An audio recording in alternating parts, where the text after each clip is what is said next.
प्रभु रामचंद्र भगवान की जय। वनसुत हनुमान महाराज की जय। शांति ब्रह्म एकनाथ महाराज की जय। गुरुवर्य भगवान बाबा की जय। सीता ऐकता अशोकवनी हनुमान उल्हास रामनी हर्षण माये त्रिभुवनी राम पत्नी जवनी। सर्व ज्ञानवंत गुणवंत आदरणीय वंदनीय वयोवृद्ध तपोवृद्ध अधिकार संपन्न श्रोते माता मावल्या लहानपूर या सर्वांच्या चरणावरती नतमस्तक होतो। गुरुवर्य गुरुनाम भगवान बाबा, गुरुवर्य गुरुनाम माऊली दादा आणि भक्त शिरोमणी हनुमानजी यांच्याही चरणावरती साष्टांग प्रणिपात करून या ठिकाणी वेगवेगळ्या शब्दामध्ये कथेचा अनुसंधान सांगण्याचा प्रयत्न करीन।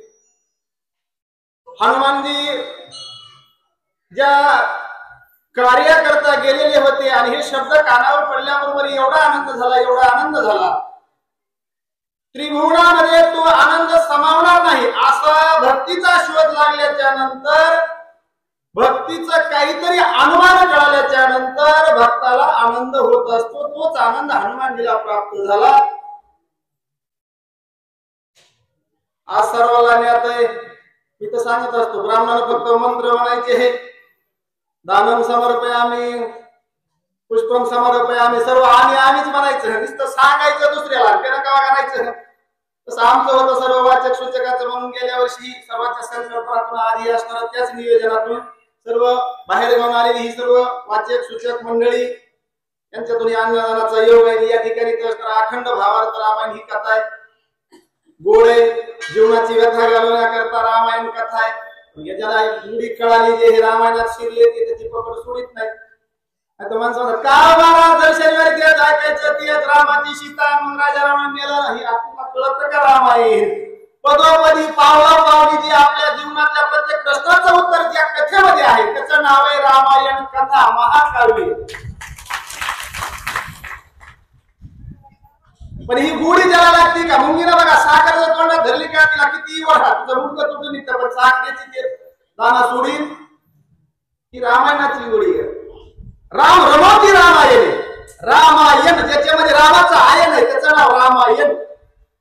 बाकीकडे कुठं सांगतो, हृदयामध्ये तर राम आहे बरोबर आहे का, परंतु या ठिकाणी असणारी ही कथा गोड पावन पवित्र, आणि या कथेचा आपण सर्वजण दर शनिवारी घेत असलेला हा लाभ, त्या निमित्तानं आजच्या शनिवारची ही कथा, हे आयोजन या ठिकाणी चाललेलं असताना कथेचा विषय असा आहे, हनुमानजीला फक्त हे शब्द ऐकायला मिळाले बरं का, आणखी पाहिली होती का नाही, फक्त अशोकवनाच्या ठिकाणी आईसाहेब सीतादेवीचं वास्तव्य हे कानावर पडल्याबरोबर एवढा आनंद झाला, एवढा आनंद झाला, नाथबाबा म्हणले हे त्रिभुवनामध्ये तो आनंद समावला जात नव्हता।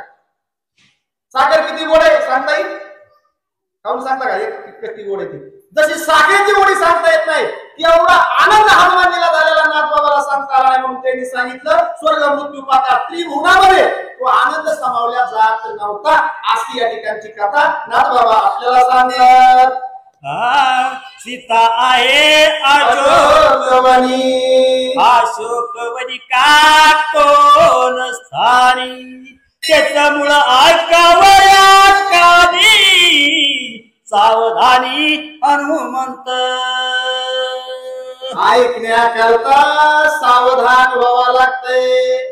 आता अवधान येतले दिजे, मग सर्व सुखासी पात्र वैजे। अनावधानानं कथा श्रवण केल्यावर काय पडते, मग श्रवणाची होय मातीच होती ना, चिंतन मनन निधी ध्यास हे जर नाही केलं, साक्षात्कार पर्यंत नाही गेलं तर मग ह्या कथेची मातीच होती। पण ते होऊ दिलं नाही, हनुमानजीनं सावधान झाले, काहीतरी आपल्या हिताचं कानावर पडतंय, कोणत्या ठिकाणी सीतादेवीचं वास्तव्य आहे जगतजननी मातेचं, ही आपण ऐकलं पाहिजे, म्हणून सर्वस्वपणाने आता सावधान कथा ऐकायची। म्हणजे कशी ऐकायची, कशाला सावधान व्हायचंय, शाळेतलं सावधान आहे का, एक सावधान म्हणलं की असं व्हायचं का, सावधान होणे म्हणजे कोणतं सावधान, हे सर्व अनावधान जे आपल्यावर आलेलं आहे हे बाजूला सारायचं आणि सावधान केलं, 10 इंद्रियाचे कान करून एकाग्रता धारण करून आपुलाने चित्त शुद्ध करून ती कथा श्रवण केल्याच्या नंतर त्या कथेचं असणारं काय होतंय त्या ठिकाणी, ती कथा पावन होती, पवित्र करती या जीवाला.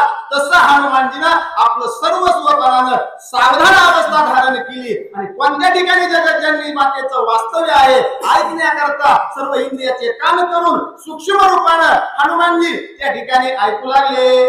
रावण मंदोदरी एकात समूळ परिसरात गुप्त रावणे हनुमंत चित्ती सावचित वचनार्थी.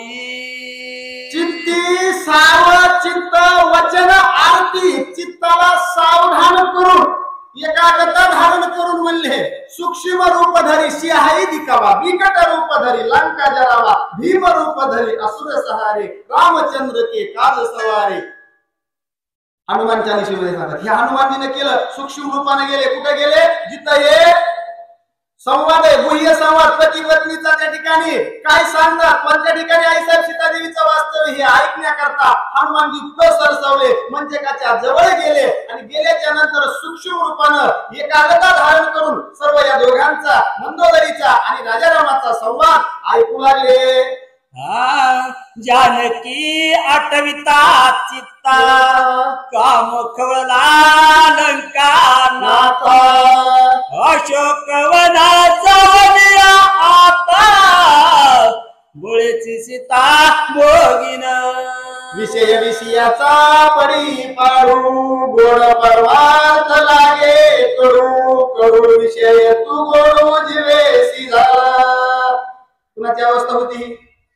राजाने शब्द ऐकल्याबरोबर पश्चाताप करू लागले. म्हणले सकामता त्या ठिकाणी तयार झाली. म्हणले आताच मी अशोक वाटिकेच्या ठिकाणी जाईल आणि ज्या कार्याकरता एवढा मी अभ्यास केला का त्याचाच मला आणखी म्हणले काय झालेलं नाही, भोग प्राप्त झालेला नाही. अशी अवस्था म्हणले त्या ठिकाणी सकामता अंतकरणामध्ये प्राप्त झाली. महाराज तयारी करू लागले. मात्र हा विचार आल्याच्या नंतर 5 पतिव्रतामध्ये असणाऱ्या मंदोदरी माता आहेत त्या ठिकाणी सांगतात पुन्हा पुन्हा, बरोबर आहे का?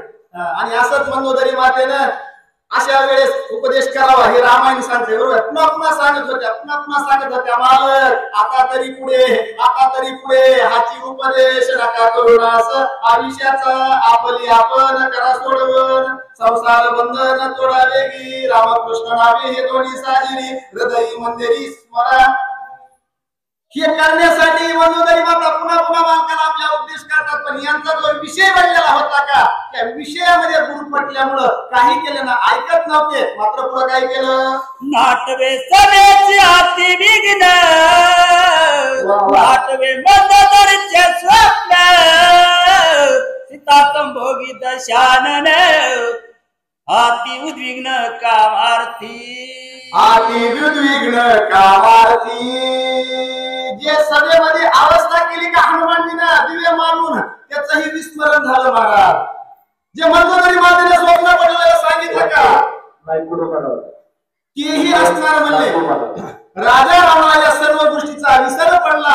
जी आपली दयनीय अवस्था झाली होती का त्या सर्व गोष्टीचा विसर पडला महाराज. कारण विषयाच्या पुढे आपली काय अवस्था झाली या ठिकाणी हा जीव विसरून जातो. तीच अवस्था राजा रामाची झाली. आणि म्हणून करता म्हणले याचं कुठलंही स्मरण न ठेवता अगदी पुढच्या तत्परतेनं आणि राजा रावण पुढे जाण्यासाठी त्या ठिकाणी तयारी करू लागले. पुंडलिकावले हरिठल श्री कालदेव